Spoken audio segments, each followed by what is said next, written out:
नमस्कार दोस्तों, मैं आपका दोस्त एडवोकेट वीरेंद्र सिंह खुराना उपस्थित हूं आज एक नए निर्णय के साथ। जी हां, हम लोगों का प्रयास रहता है कि डेली जजमेंट की डेली वीडियो भी बन सके तो बना दें। आज यानी कि 6 जनवरी 2026 को ऑनरेबल सुप्रीम कोर्ट का एक बहुत ही महत्वपूर्ण निर्णय आया है, जिस पर आज हम लोग चर्चा करने जा रहे हैं। तो मैं आपका दोस्त एडवोकेट वीरेंद्र सिंह खुराना उपस्थित हूं आज ही के निर्णय के साथ आपके समक्ष। आज हम सुप्रीम कोर्ट के एक लैंडमार्क जजमेंट पर चर्चा करेंगे, जिसका सीधा असर चीटिंग, फ्रॉड और कॉन्स्पिरेसी मामलों पर पड़ेगा। सवाल बहुत सिंपल और दैनिक जीवन से जुड़ा हुआ है। जी हां, अगर हजारों लोगों को धोखा दिया गया हो तो क्या हर व्यक्ति के लिए अलग एफआईआर होगी या एक ही एफआईआर में सबको जोड़ सकते हैं?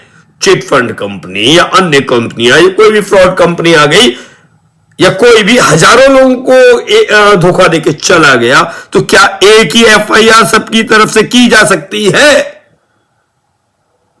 क्या एक ही एफआईआर में सबको जोड़ा जा सकता है? इस महत्वपूर्ण प्रश्न को तय किया माननीय उच्चतम न्यायालय ऑनरेबल सुप्रीम कोर्ट द्वारा। उससे पहले भाई आपसे निवेदन कि यदि अभी तक आपने हमारे इस चैनल को सब्सक्राइब नहीं किया है तो हमारा प्रयास यही है कि सरल हिंदी भाषा में निर्णय का विश्लेषण किया जाए। यदि आपको सरल हिंदी भाषा में हमारा यह प्रयास, जो हम निर्णयों का विश्लेषण कर रहे हैं, पसंद आ रहा है तो आप बिल्कुल चैनल को सब्सक्राइब करें, लाइक करें, शेयर करें और यदि कहीं पे भी कोई कमी रह गई हो तो हमें बताएं, जिससे हम इसको सुधार सके। चलिए शुरुआत करते हैं आज के इस मामले की। मामला शुरू हुआ दिल्ली पुलिस ईओडब्ल्यू की एफआईआर नंबर 89 ऑफ 2009। जी हां, इस एफआईआर से मामला शुरू हुआ। आरोप था अशोक जडेजा और उसके साथियों ने दावा किया कि उसे देवी की कृपा से पैसा 3 गुना करने की शक्ति है। हेरा फेरी या कई फिल्मों में देखिए ना, तो ऐसे अशोक जडेजा और उसके साथियों ने दावा किया कि उसे देवी की कृपा से पैसे को 3 गुना करने की शक्ति है। रिजल्ट 1852 लोग ठगे गए। कुल रकम 46.40 करोड़। 1852 लोगों ने पैसा तिगुना करने के लिए 46 करोड़ 40 लाख रुपए दे दिए। पुलिस ने क्या किया? सिर्फ एक एफआईआर दर्ज की। बाकी शिकायतों को सेक्शन 161 सीआरपीसी का स्टेटमेंट्स माना। यानी कि 1852 लोग जो ठगे गए उनमें एक एफआईआर दर्ज करके बाकियों को 161 के स्टेटमेंट्स में जोड़ दिया। सेक्शन 161 सीआरपीसी के स्टेटमेंट में जोड़ दिया। यह माना कि यह सेक्शन 161 सीआरपीसी के स्टेटमेंट्स हैं, बाकी शिकायतें। जब आरोपी ने बेल मांगी तो सेशन जज ने हाई कोर्ट को 3 सवाल भेजे। जब आरोपी बेल के लिए आए तो सेशन जज ने हाई कोर्ट को 3 सवाल रेफर किए, 3 सवाल भेजे। क्या हर इन्वेस्टमेंट अलग ट्रांजैक्शन है? कितने मामलों को एक चार्जशीट में जोड़ा जा सकता है? क्या आरोपी मैक्सिमम 7 साल की सजा का फायदा उठा सकता है? दिल्ली हाईकोर्ट के समक्ष यह मामला पहुंचा तो दिल्ली हाईकोर्ट ने कहा हर इन्वेस्टर की चीटिंग अलग ट्रांजैक्शन है। एक एफआईआर में सबको नहीं जोड़ा जा सकता।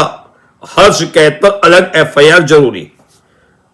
हाई कोर्ट का मानना था कि वरना विक्टिम्स के राइट्स खत्म हो जाएंगे। यानी कि अगर आप एक ही एफआईआर सब में कर देंगे तो विक्टिम्स के राइट्स खत्म हो जाएंगे। अगर अलग अलग ट्रांजैक्शन हुई है तो अलग अलग एफआईआर की जानी जरूरी है। इसी बिंदु पर हाई कोर्ट ने जवाब दिए। सुप्रीम कोर्ट के समक्ष अब यह मामला जब सुप्रीम कोर्ट के समक्ष पहुंचा तो सुप्रीम कोर्ट ने आज 6 जनवरी 2026 को इस पूरे हाई कोर्ट के जो आंसर्स थे ना, प्रश्नों का जो रेफर प्रश्न सेशन कोर्ट ने हाई कोर्ट को किया था, उस उत्तर से क्या क्या हाई कोर्ट ने उत्तर दिया कि हर इन्वेस्टर की चीटिंग अलग ट्रांजैक्शन है, एक एफआईआर में सबको नहीं जोड़ा जा सकता, हर शिकायत पर अलग एफआईआर जरूरी है। और हाई कोर्ट का जो मानना था कि वरना विक्टिम्स के अधिकार खत्म हो जाएंगे, राइट्स खत्म हो जाएंगे, सुप्रीम कोर्ट ने इस सोच से असहमति जताई।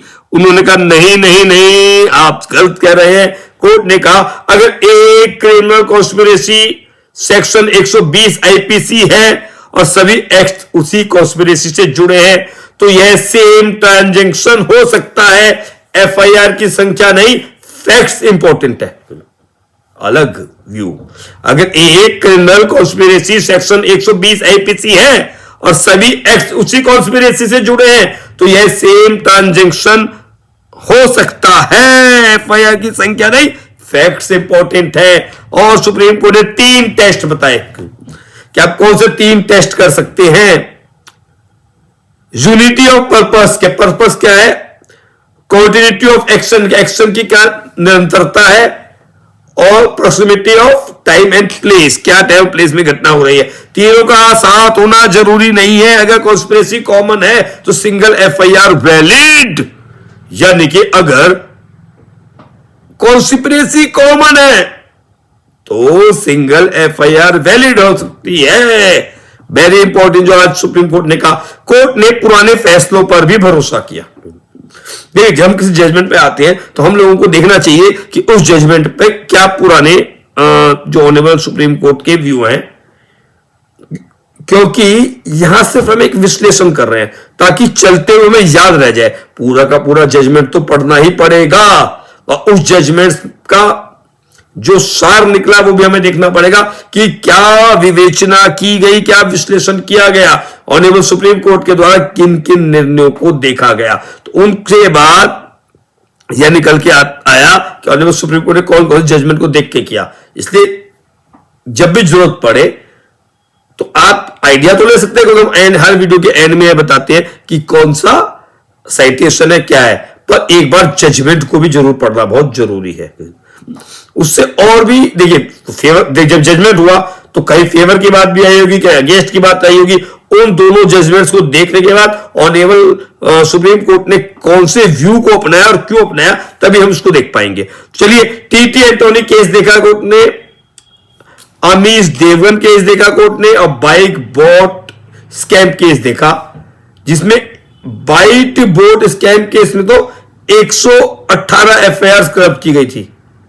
लॉ ऑफ मल्टीसिपिटी ऑफ एफआईआर के खिलाफ है, यानी कोर्ट कहता है कि एफआईआर की संख्या में नहीं है कि आप काफी ज्यादा एफआईआर कर दे, उसके कोर्ट खिलाफ है। कोर्ट का यह मानना है, लॉ भी अब कहता है कि भाई एफआईआर की संख्या में नहीं है, फैक्ट्स को आप देखिए किस फैक्ट पे आधारित है। सुप्रीम कोर्ट ने कहा दिल्ली हाई कोर्ट का फैसला गलत, सिंगल एफआईआर, एक 1852 लोगों के साथ कुछ हुआ है तो उनकी सिंगल एफआईआर भी वैलिड है। पुलिस का अप्रोच सही, क्योंकि पुलिस ने एक ही एफआईआर दर्ज की। ट्रायल कोर्ट तय करेगा सेम ट्रांजैक्शन है या नहीं। सेंटेंसिंग का फैसला एक्विटल होगा या कन्विक्शन होगा, फैसला ट्रायल कोर्ट में के बाद में होगा, लेकिन यहां यह तय कर दिया कि एक एफआईआर वैलिड है। देखिए आज बहुत से ऐसे मामले, चिटफंड कंपनी खोली, कमेटी खोली, कुछ काफी सारे उसमें विक्टिम्स हो जाते हैं, तो उन विक्टिम्स के लिए एक एफआईआर भी वैलिड है, ये फैसला यह बताता है।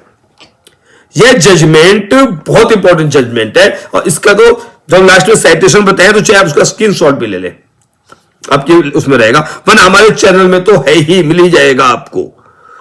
यह जजमेंट पुलिस इन्वेस्टिगेशन को आसान बनाता है, कोर्ट का समय बचाता है, फ्रॉड केस में क्लैरिटी लाता है। फ्रॉड केस है तो सभी की एफआईआर आ सकती है, लार्ज स्केल चीटिंग में सिंगल एफआईआर पॉसिबल है। जैसे हमने हेराफेरी में देखा ना, एक आता है पैसा धंधा करने के लिए, जब वो ऑफिस बंद हो जाता है, अक्षय कुमार साहब पहुंचते हैं तो देखते हैं बाहर लाइन लगी हुई है, तो उन लाइन से सबकी एफआईआर की जगह एक एफआईआर भी पॉसिबल हो सकती है।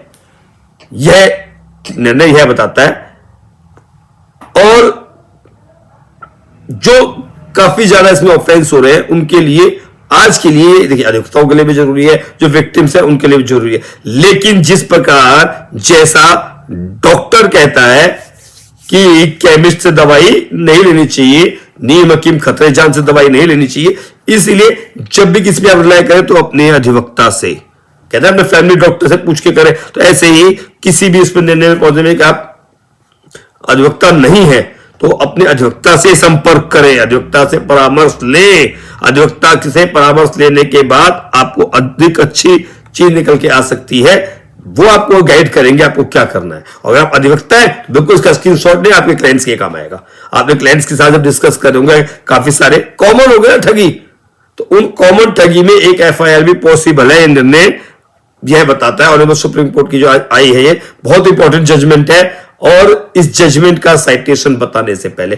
फिर मेरा भाई निवेदन, जो हर वीडियो के अंत में हम आपसे पहले करते हैं, अंत में तो साइटेशन बताते हैं, तो उससे पहले वही निवेदन रहता है कि यदि आपको हमारा प्रयास अच्छा लग रहा है, हिंदी सरल भाषा में निर्णय का विश्लेषण 10, 11, 12 मिनट की वीडियो होती है, तो उसमें हमारा ये प्रयास रहता है। अगर हमारा प्रयास आपको अच्छा लग रहा है तो इस चैनल को सब्सक्राइब करें, लाइक करें, शेयर करें। कहीं कोई कमी है तो व्हाट्सएप पर तो कमेंट में आप बता ही रहे हैं। आप बहुत तारीफ करें, धन्यवाद। व्यक्तिगत रूप से जो लोग मिलते हैं तारीफ करते हैं, आप यहां भी कमेंट कर सकते हैं। सुधारना के लिए भी क्या हम सुधार कर सकते हैं उसके लिए भी आप कमेंट करके बता सकते हैं, जिससे हम इसमें सुधार कर सके। और अब चलते चलते अंत में इस वीडियो का इस जजमेंट का साइटेशन, डेट तो मैंने कई बार बता दी कि आज ही का जजमेंट है 6 जनवरी 2026 का, लेकिन इसका पूरा साइटेशन बताना भी तो जरूरी है। तो देखिए साइटेशन आपकी स्क्रीन पर आ गया है। आपकी स्क्रीन पर जो ये आया है उसको हम देख लेते हैं कि क्या आया है। In the supreme court of India criminal appeal and जुडिक्शन, देखिए आज का निर्णय, तो क्रिमिनल अपील नंबर तो उसमें नहीं दिया इन्होंने, और special leave petition criminal number 9198 of 2019 और the state NCT of Delhi versus Khimji bhai Jadeja, यह पार्टी नेम आ गया। और इसमें जस्टिस देख लेते हैं कौन से हैं, और लास्ट में फिर इसका एक क्यूआर कोड भी देखेंगे, क्योंकि क्यूआर कोड से इजी मिल जाएगा। डेट वही जनवरी 6, 2026, और पार्टी नेम जो आ रहे हैं, पार्टी नेम आ रहे हैं जस्टिस संजय कुमार और जस्टिस आलोक आराधे। जस्टिस संजय कुमार और जस्टिस आलोक आराधे का एक जजमेंट है। और देखिए इसका हम एक क्यूआर कोड को भी आपको लगा देते हैं लास्ट में, ताकि आप इस जजमेंट को देखिए। क्यूआर कोड से आसानी ये होती है कि जजमेंट हमको दिख जाता है। तो लीजिए इसका जो क्यूआर कोड आ रहा है 2026 का INSC 25, 2026 का INSC 25, इसका क्यूआर कोड भी लगा दिया हमने। तो यह एक जजमेंट था आज 6 जनवरी 2026 का।